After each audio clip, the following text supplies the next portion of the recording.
سیدنا و مولانا محمد وعلا آل سیدنا و مولانا محمد وبارک وسلم وصلی علیہ۔ سامعین وقار، السلام علیکم ورحمۃ اللہ وبرکاتہ۔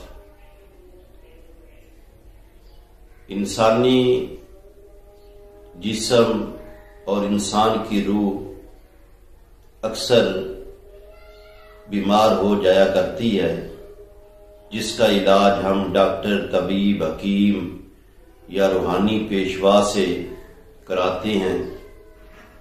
آج میں احباب کے سامنے جو علاج کرنے کا طریقہ اور یا علاج کرانے کا طریقہ اللہ اور اس کے رسول نے بیان کیا ہے، وہ عرض کرنا چاہتا ہوں۔ اللہ تبارک و تعالیٰ نے قرآن مجید سے بڑھ کر آسمان سے کوئی ایسی شفا والی چیز پیدا نہیں فرمائی، نہ ہی اتاری ہے۔ جتنا قرآن مجید میں اللہ تبارک و تعالیٰ نے جتنی شفا رکھی ہے، اتنی شفا اللہ تبارک و تعالیٰ نے کسی اور چیز میں نہیں رکھی۔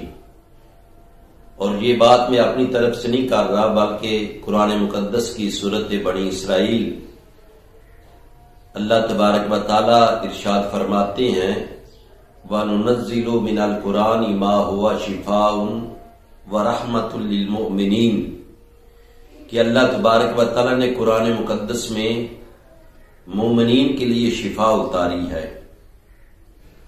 تو آقا علیہ الصلوۃ والسلام کا ارشاد ہے کہ جو بندہ قرآن سے شفا طلب نہیں کرتا تو خدا بھی اس کو شفا نہیں عطا کرتا۔ اور بعض بیماریاں ایسی ہوتی ہیں جو بندہ قرآن کی زیارت کرتا ہے، زیارت کرنے کے سوا وہ بیماریاں دور ہو جاتی ہیں، یا قرآن کریم کی تلاوت کرتا ہے اور تلاوت قرآن کے صدقے وہ بیماری دور ہو جاتی ہے۔ شیخ ابو قاسم قشیری رحمت اللہ تعالی علیہ، یہ بزرگ جو ہیں، یہ حضور داتا حضور رحمت اللہ تعالی علیہ کے استاذ ہیں۔ ان کا بیٹا، وہ فرماتے ہیں کہ میرا بیٹا سخت بیمار ہو گیا، اتنا بیمار ہوا کہ قریب المرگ پہنچ گیا، حالت سخت نازک ہو گئی۔ تو وہ کہتے ہیں کہ میں نے نبی کریم صلی اللہ علیہ وسلم کو خواب میں دیکھا اور اپنے بیٹے کے متعلق اطلاع دی۔ تو آقا علیہ الصلوۃ والسلام نے فرمایا کہ تم قرآن کی آیات شفا پڑھا کرو۔ وہ فرماتے ہیں کہ میری آنکھ بیدار ہوئی، میں نے وضو کیا اور قرآن مقدس میں 6 ایسے مقامات کو پایا جہاں پر شفا کا ذکر ہے۔ اللہ تبارک و تعالی نے شفا کا ذکر 6 آیات میں۔ پہلی آیت یشفی صدور قوم مؤمنین، دوسری آیت شفاء لما فی الصدور وَنُنَزِّلُ مِنَ الْقُرْآنِ مَا هُوَ شِفَاءٌ وَرَحْمَةٌ وَإِذَا مَرِضْتُ وَهُوَ يَشْفِينَ قُلْ هُوَ الَّذِي آمَنُ هُدًى وَشِفَاءً۔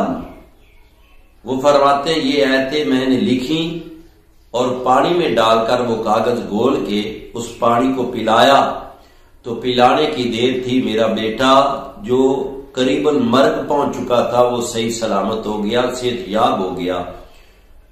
تو میرے بھائیوں، اللہ تبارک و تعالیٰ نے قرآن مقدس سے بڑھ کر شفا والی کوئی چیز نازل نہیں فرمائی۔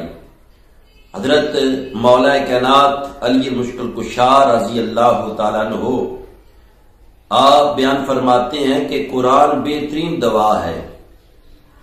اور علامہ ابن قیم رحمت اللہ تعالی علیہ آپ کہتے ہیں کہ جس آیا کریمہ میں شفا کا لفظ آیا ہے، وہ آیا کریمہ پڑھ کر یا کاغذ پہ لکھ کر کسی مریض کو پلائی جائے یا پڑھ کر کسی پانی پہ دم کر کے پلایا جائے، تو اللہ تبارک و تعالیٰ اس کلام الہی کے صدقے اس بندے کو صحت یابی عطا فرما